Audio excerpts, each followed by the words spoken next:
100% American made. And darn proud of it. The Charlie Kirk Show. All right, welcome back to the Charlie Kirk Show. So the FBI has surrounded a home in Woodbridge, Virginia. We do have that visual up. We have a live shot of it where alleged DC pipe bomber Brian Cole Jr., who is reportedly 33, was arrested this morning. He seems to have very little online presence and has been described as being connected or associated with an anarchist movement, and he is expected to be arraigned today. Some people are saying he might own a bail bonds business, but that has been unverified, so I'm seeing some reporting of that. In the meantime, I am going to tell you about one of our friends over at Refy, yrefy.com. Private student loan debt in the U.S. totals about $300 billion, and about $45 billion of that is labeled as distressed. So what Refy does is they refinance distressed or defaulted private student loans that others simply will not touch.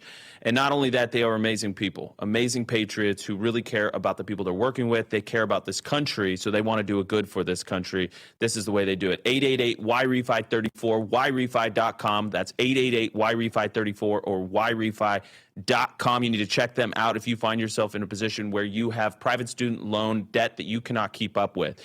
And what they do is they will work with you. It doesn't matter about your credit score. It doesn't matter about your financial past.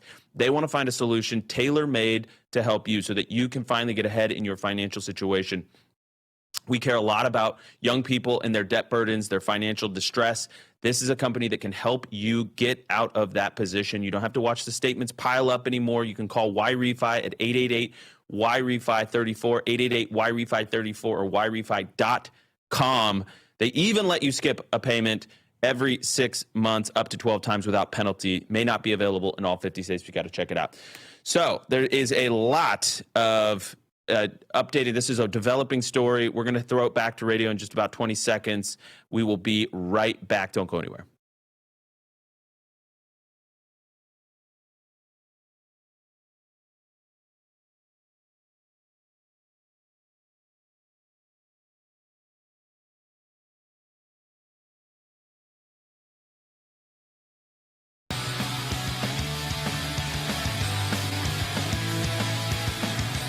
All right, welcome back to the Charlie Kirk Show. Joined by Blake Neff back in the Arizona home base. Blake, what are you seeing? So nothing breaking immediately. I think we're going to get a lot out of this press conference, and hopefully Julie will have some info from her sources. But I've really just been thinking about what you said, where they rotated out the investigators, and it's so emblematic, I think, of the change that we would have wanted to see in our FBI, in our federal law enforcement, because under the Biden administration, we had 4 years of, as they called it, the largest manhunt ever to find every single person who set one atom of their body within the Capitol, whether they attacked anyone or did anything or had any ill intent whatsoever. And then we had a total failure to find this pipe bomber, and that they seemed to very much downplay it. They didn't talk about it as much. That's also what drove a lot of the suspicion about it, that they might have been trying to hide something, because you would have thought they would have, frankly, politically exploited it more otherwise. And then, new people, we push aside all of the random grandmas being prosecuted, and suddenly it seems like we have a good breakthrough on the actual person who seemed to have intended to kill people with a bomb, which we had so many FBI investigations of Catholics going to mass, of people who deciding who was a potential extremist, and so little on the clear, obvious threats that directly go after Americans' lives. And I think if they can bring this to a successful conclusion, it would be good for the country. We should have an FBI that finds terrorists, that finds killers, and brings them to justice. That is what we want. We don't need a secret police force monitoring what churches people go to. Well, listen, if he does have anarchist ties, ideological ties, Antifa ties, whatever we end up discovering, like I said in the previous segment, I think this opens up just a whole slew of new questions, Blake, insofar as, were there infiltrations? Was there any conspiracy or coordination across groups? We've already seen the myriad of video evidence that shows that Capitol Police officers were waving people in, that they were sort of cooperating. Now, that wasn't the case in every single scene within the Capitol. Nobody is suggesting that. But what we are saying is that there are big questions that remain. Who knew what and when? Were precautions not taken when they should have been taken? There's been much made about President Trump offering the National Guard, and those invitations, they have to be requested at the congressional level, namely Pelosi, Muriel Bowser. They did not request them. They did not take President Trump on those offers.